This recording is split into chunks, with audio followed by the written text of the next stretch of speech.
everybody, I'm Gary and welcome back to No Nonsense. How's it going?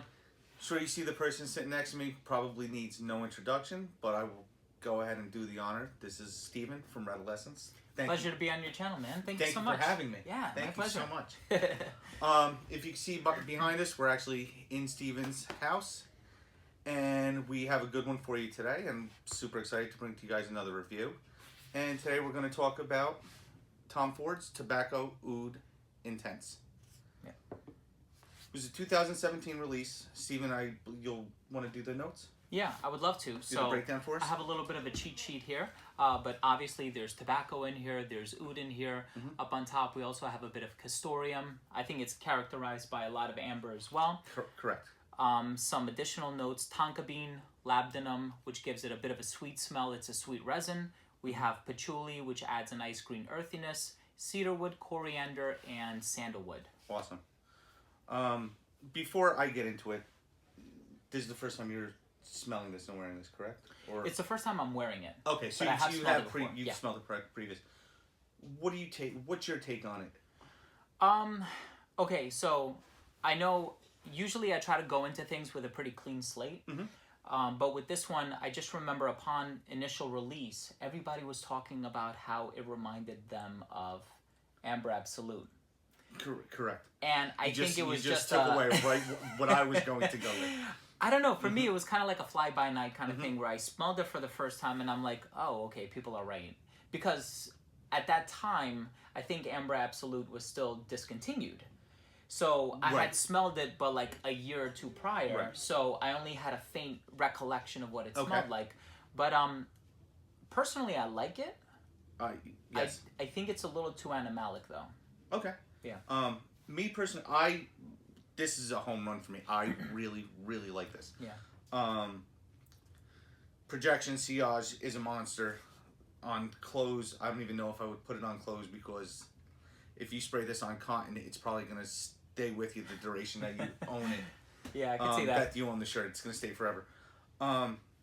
It's an easy wear for me. The opening, I do get a strong similarity between this and Amber Absolute. And then once it starts to do its own thing. Yeah. I read, when this first came out, I read there's a raspberry note or something in there. And then on Fragrantica, I didn't see it. Mm-hmm. And I've heard actually some reviews. I think Cody Drakdock, when he reviewed it, he said there was a raspberry note that he got from it. Okay. If I'm mistaken, I apologize, but I personally don't get that. I do get an amber. I do get the patchouli and the dry down. Yeah. Overall, it's a joy to. I really enjoy wearing this. You could wear it in the summer. Correction, I would not wear this in the summer. Yeah.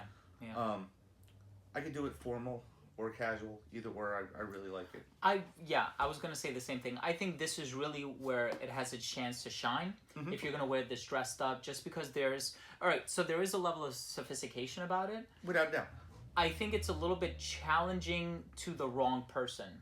I think if it's somebody who doesn't mind going against the grain, then they're gonna love this one. I think it could be a home run for them. I think the presence of the castoreum note might make it a little animalic for some, and that's something that Amber Absolute did not have. It was very resinous and ambery and wholesome, but this one I feel it does take it to the next level, which for the scent profile and the complexity of it, I would love to wear this one. You know, Christmas party, wedding, even perhaps. Okay. When I'm trying to make a statement. Absolutely.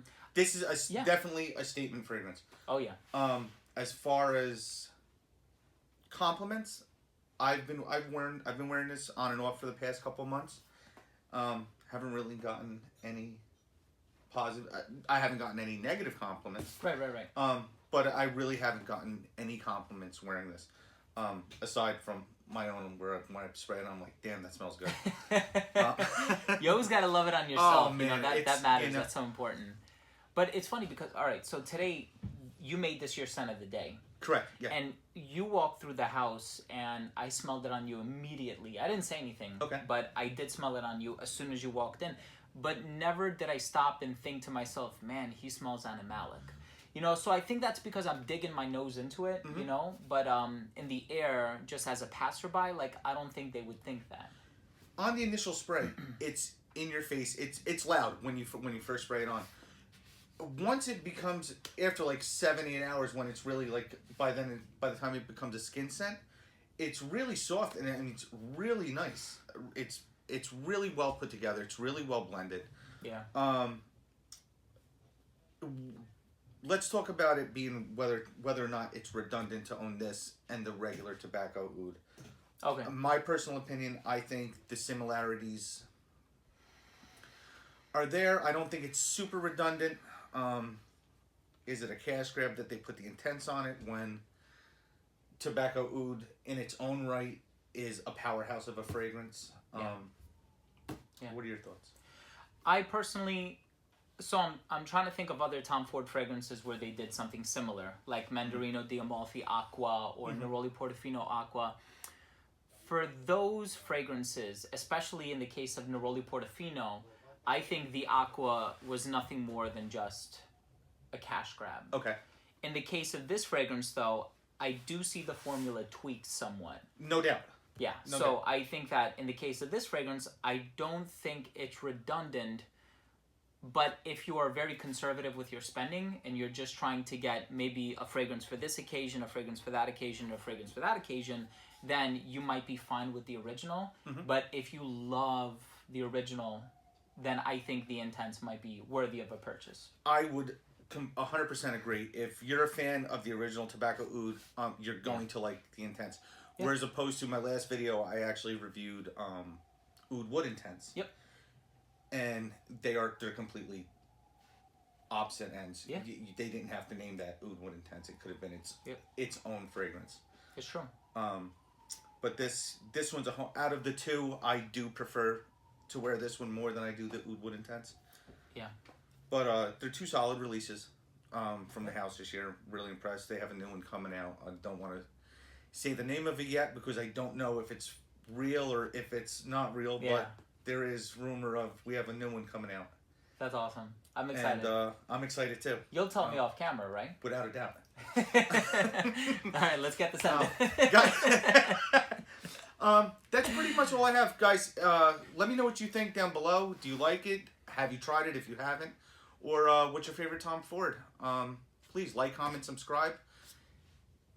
If you haven't subscribed to Steven's channel by now, you need to stop watching me and start watching his videos. Right. Get out of here. Don't listen to him. But I appreciate that. Thank you. Thank you so much.